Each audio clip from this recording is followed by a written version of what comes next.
मेरे YouTube channel the true banker में आप सबका स्वागत है। जैसा कि आपको पता है कि 3 दिन एसबीआई क्लर्क का एग्ज़ाम हो चुका है। मेरा 11 जनवरी को सेकंड शिफ्ट में था, आप लोग देख सकते हैं। तो बात कर लेते हैं कि एक सेक्शन की क्या आया था और क्या कट ऑफ रहेगी और कैसा क्या रहेगा, क्या गुड अटेम्प्ट्स रहेंगे। तो बात कर लेते हैं इंग्लिश की। इंग्लिश मेरे हिसाब से उसका लेवल इजी था, इजी टू मॉडरेट बोल सकते हैं, क्योंकि जो पीजे पीजे था वो लोगों को काफ़ी कंफ्यूज कर रहा था। पीजे ही सिर्फ मेरा गलत हुआ है। मैंने 25 अटेम्प्ट किए थे इसमें इंग्लिश में, मेरा सीक्वेंस ये था, ये गलत कर दिया था। आरसी के 10 क्वेश्चन थे, इजी थे। न्यूट्रिशंस पे कुछ था कि केमिकल फर्टिलाइजर्स पे कुछ था कि हम लोग क्या यूज़ करते हैं जिससे हमारी खेती की उपज कम हो जाती है, फिर हमको क्या करना चाहिए। सिनोनिम्स थे दो। एक एड्रेस का तो टैकल था और एक और कोई था, और वर्ड स्वैप 5 थे, बिल्कुल ईजी थे।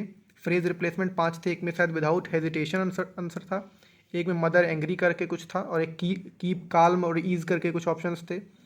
वर्ड यूजेस चारों इजी थे, ठीक है। और करेक्ट फाइंड करना था, एक क्वेश्चन ऐसा था तो उसमें शायद सेकंड लास्ट ऑप्शन था, पैराजम्बल का था। तो अगर आपकी इसमें सेफ अटेम्प्ट्स की बात की जाए तो 22 to 25 सेफ अटेम्प्ट्स होंगे इंग्लिश में। बात कर लेते हैं रीजनिंग में। तो ये आप रीजनिंग में देख सकते हैं, ये एक पजल आई थी, एक पजल ये थी और एक पजल ये थी। एक में अनसर्टेन में 15 लोग थे। ये 4 पजल हो गई, बहुत जल्दी बन रहा था, ये बिल्कुल नॉर्मल थी। सिलॉक्स के 4 से 5 क्वेश्चन थे, जिसमें 2 में आइदर और कंडीशंस थे, बाकी नॉर्मल थे।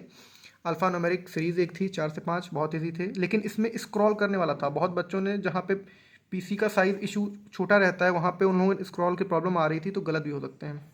इनक्वालिटी के 2 से 3 इजी क्वेश्चंस थे, और एक क्वेश्चन था जिसमें ओनली 7 आंसर था, +2 -1 करके कुछ था ऑड वन आउट में। एक में 1 था, वर्ड काउंट जिसमें करने थे। तो ये रहा मेरा ओवरऑल रीजनिंग का रिव्यू, जिसमें आपके 28 to 32 एवरेज अटैम्प्ट रहे थे, आप ये समझ लीजिए। बात करते हैं कॉन्ट की, जो सबसे टफ आई थी और मेरे इसमें अटैम्प्ट बाद में बताता हूँ आपको। 13 सिंप्लीफिकेशन थे जो टाइम टेकिंग थे, पॉइंट्स में थे, डेसिमल में थे, तो टाइम ले रहा था आदमी का। नंबर 3 सबसे टफर साइड था मेरे अकॉर्डिंग, क्योंकि इसमें फ्रैक्शन की फॉर्म में थे और बड़ी बड़ी वैल्यूज़ थी, तो इसमें टाइम लग रहा था। जैसे हो जा रहे थे लेकिन 1 से 1.5 मिनट भी लग जा रहा था कुछ क्वेश्चन में। एक डीआई थी जिसका डाटा बहुत ईजी था, लेकिन हम लोग इसमें टाइम ज़्यादा ले रहे थे क्योंकि इसके पाँचों क्वेश्चन लेंदी थे और कैलकुलेटिव थे। अर्थमेटिक इसमें सबसे मेन पार्ट था। जो लोग अर्थमेटिक पे पहुंचे उनके अर्थमेटिक बन नहीं रहे थे। बन क्या रहे थे, हम लोग करते हैं मॉक में जिसमें को 30 सेकंड में अर्थमेटिक हो जाती है, इसमें एक क्वेश्चन को 1.5 मिनट लग जा रहा था। इतना बड़ा बड़ा क्वेश्चन था या फिर इतना लंबा क्वेश्चन था। तो मेरे हिसाब से मैथ्स की अगर बात करूँ तो 22 to 25 गुड अटैम्प्ट्स रहेंगे, लेकिन मेरे इसमें 27 हो गए थे।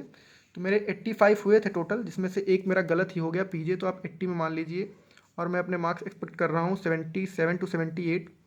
अच्छा, बात कर लेते हैं एक्सपेक्टेड कट ऑफ की। तो यूपी की आप मान लीजिए वैकेंसी लास्ट ईयर 631 थी, इस बार 787 इतनी है, 1781। तो आप मान लीजिए यूपी की कट ऑफ तो गिरने वाली है। लास्ट टाइम 77 थी, तो आप मान लीजिए कि यूपी की एक्सपेक्टेड कट ऑफ 72 to 75 रह सकती है, इससे ऊपर नहीं जाएगी।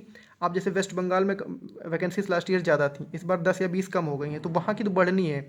ओवरऑल वैकेंसी जो आई हमको अपने स्टेट के अकॉर्डिंग देखना है, तो आपकी जो स्टेट हो आप +-2 कर लीजिएगा। अगर बढ़ी हैं तो फिर -2, अगर घटी हैं तो फिर +2 बढ़ा लीजिएगा, ठीक। और ये आप बताइएगा कमेंट्स में आपके कितने मार्क्स रहे और क्या क्या आप अटेम्प्ट करके आए हैं।